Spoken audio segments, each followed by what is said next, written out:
Si yo te preguntara cuál es el componente más importante a la hora de armar una PC, probablemente la mayoría diríamos que el procesador. Sin embargo, en 2026 he notado que este tema se ha vuelto cada vez más confuso para muchas personas que están comenzando a montar su propio ordenador. Hay demasiadas opciones, demasiados nombres y demasiadas generaciones mezcladas. Así que hoy decidí explicarte qué tipos de procesadores tenemos actualmente y qué errores puedes evitar al momento de comprar el ideal para tu computadora. Pero antes de todo eso, primero necesitamos entender cómo funciona realmente un procesador.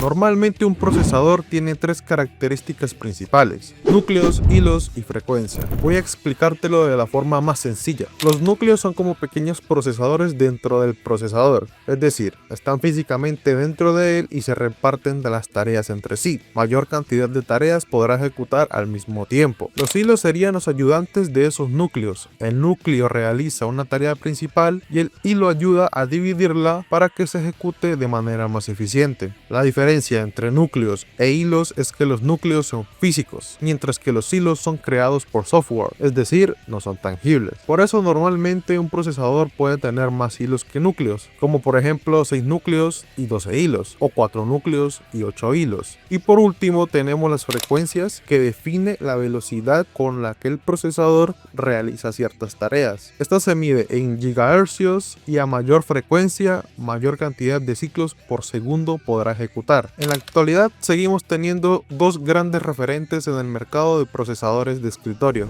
Intel y AMD. Cada una tiene ventajas y desventajas, y elegir entre una u otra depende mucho del gusto personal, el presupuesto y el uso que quieras darle a tu PC. Ahora que ya entiendes cómo funciona un procesador, vamos a ver cómo se categorizan.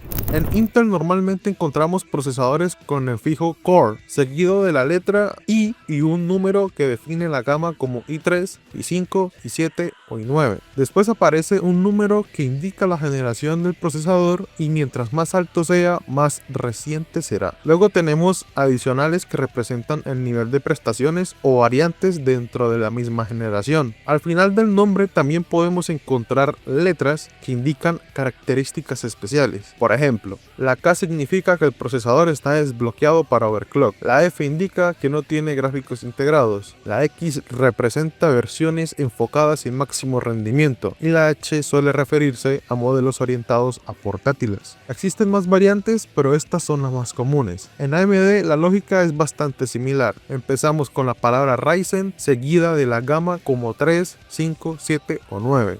Luego encontramos números que indican la generación y el nivel de rendimiento. Al igual que en Intel, también aparecen letras al final del nombre, como X para versiones más potentes, G para modelos con gráficos integrados o X3D para procesadores optimizados especialmente para gaming gracias a tecnologías de caché avanzada. Ahora bien, en 2026 es importante aclarar que el mercado de procesadores ha cambiado, no solo en potencia, sino en concepto. Por ejemplo, Intel ya no se limita únicamente a la clásica línea Core i, sino que ahora convive con los llamados Core Ultra, una nueva denominación que no reemplaza directamente a los Core i tradicionales, sino que apunta a una arquitectura más moderna, enfocada en mayor eficiencia energética, mejores gráficos integrados y soporte para tareas actuales como inteligencia artificial y procesamiento multimedia avanzado. Además, muchos procesadores modernos, tanto de Intel como de AMD, utilizan arquitecturas híbridas, lo que significa que no todos los núcleos funcionan igual. Algunos están diseñados para máximo rendimiento y otros para tareas ligeras y ahorro de energía, algo que influye directamente en el consumo, las temperaturas y el comportamiento real del equipo. A esto se suma la inclusión de aceleradores específicos para inteligencia artificial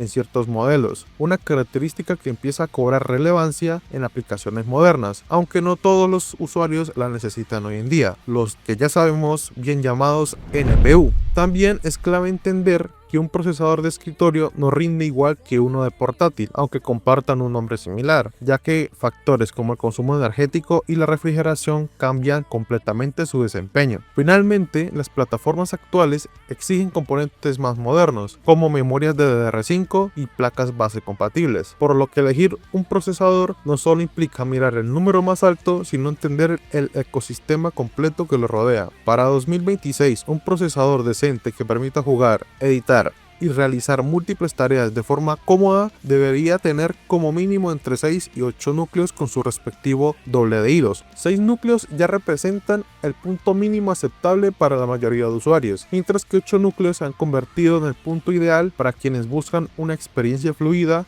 y preparada para los próximos años. Ahora que entiendes cómo son los procesadores y qué características tienen, viene la parte más importante: cómo elegir el adecuado entre tantas opciones disponibles. Lo primero que debes hacer es definir el uso que le darás a tu computadora. ¿Será para jugar videojuegos, para edición de video, para diseño, para trabajo de oficina o simplemente para uso casual? Siempre es recomendable elegir procesadores de generaciones recientes, ya que no solo ofrecen más rendimiento, sino también mejor eficiencia energética y soporte para tecnologías modernas. Para gaming normalmente no necesitas más de 6 u 8 núcleos, por lo que comprar procesadores con más núcleos puede ser innecesario si solo vas a jugar. Si buscas un procesador orientado a edición, renderizado o multitarea pesada, entonces sí puede valer la pena optar por modelos con 10, 12 o incluso más núcleos. Una vez definido el uso, el siguiente paso es revisar qué programas vas a utilizar y qué juegos sueles jugar. Busca los requisitos recomendados de cada software, compáralos con los procesadores disponibles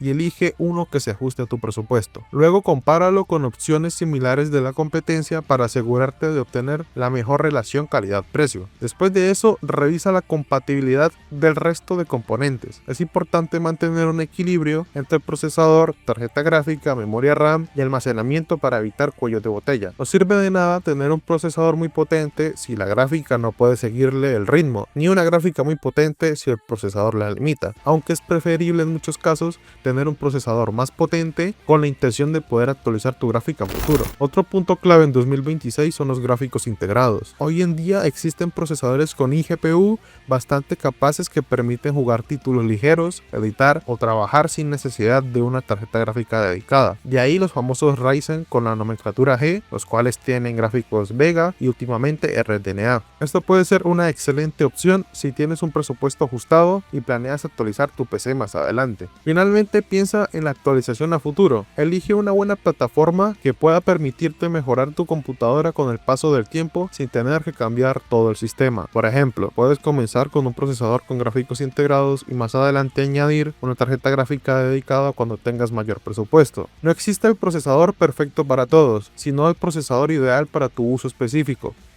Bueno amigos de RoldaTech, esto ha sido todo por hoy. Espero que esta guía te ayude a tomar mejores decisiones al momento de armar tu PC en 2026. A continuación les dejaré un listado de procesadores los cuales son los más recomendables calidad-precio a mi punto de vista en este 2026, siendo un año demasiado loco para los precios que están abundando y con escasez de memoria RAM y chips que estamos teniendo. Muchas gracias, Dios los bendiga, nos veremos en un próximo video.